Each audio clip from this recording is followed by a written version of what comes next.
ওই মার্কেটে আসছি, তাইলে আমার একটা নতুন শাড়ি কিনিয়া দে। এক লাল শাড়ি পরতে পরতে নিজের ইজ্জতের ফালুদা হয়ে গেল রে। ওই জরিনা, আইসক্রিম খাইতে এসে এখন তুই শাড়ি চাস কেরে? এই জন্যই তোকে লুতুপুতু করতে নাই, খাইতে দিলে ঘুমাইতে চাস। নিজের নাই শার্ট কেনার টাকা, সেটি শাড়ি চাই। ওই ঘাটতেরা, প্লেনের টাইম হয়ে গেছে আর তুই আমার মেকআপের সামান হারায় ফেলছস।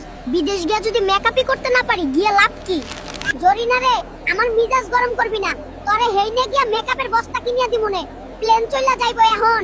আইরে আমার মা। আমি বাবু, তুমি লাগেজ এইটা এয়ারপোর্ট জমা দিলা না কেন?